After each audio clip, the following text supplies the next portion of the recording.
Rishi Sunak, have you seen him? Stares at the camera. He's so awkward, it's unbelievable. They're corrupt. Every single one of them's corrupt. We're basically a banana republic. For all he has to say, he was a prime part of the government that caused the whole mess. He doesn't even know what he's doing. I don't think no Prime Ministers know what he's doing for a long time. So we just need someone in power who's going to look after the older generations, the middle generations, the young generations like myself.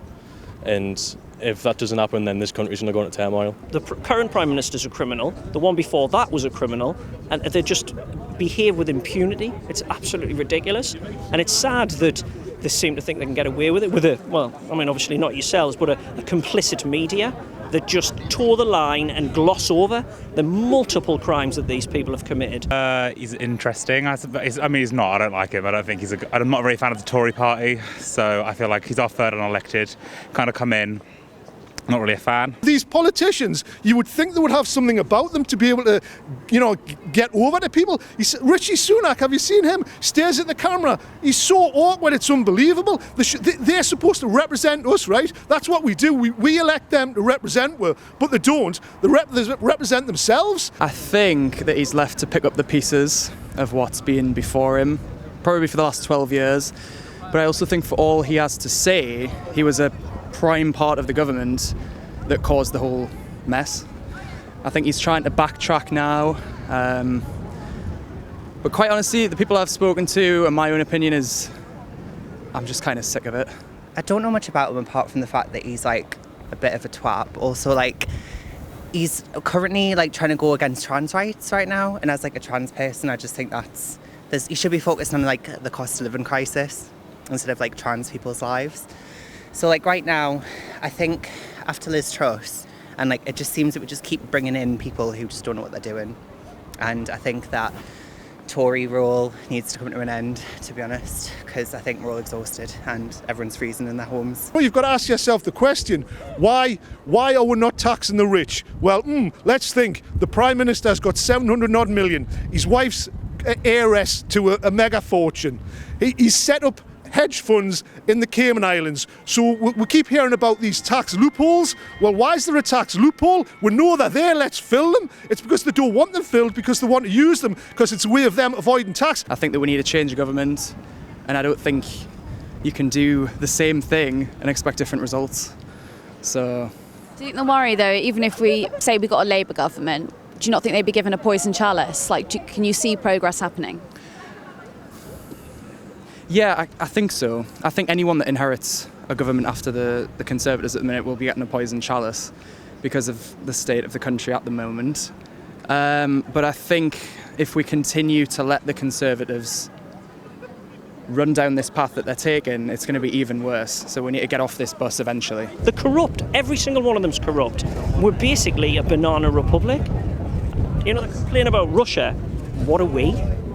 I'm sorry, but what are we? I have no faith in the current government right now. I don't think I ever will trust a Tory. I feel like with Tory people, they just look for what benefits them and nothing in regards of helping people as an industry and rising up together. It's just how can we make money fast and keep our money to ourselves. I don't want the Tories in charge. Never. I'll tell you a funny story. My mum voted for Labour a couple of years back, and my dad voted for Tories, and my mum was absolutely fuming. Absolutely fuming, she was. Where's all the money coming from? That's what I'd like to know. We are skint. We are right down in the dumps, and all of a sudden they found all this money for everybody.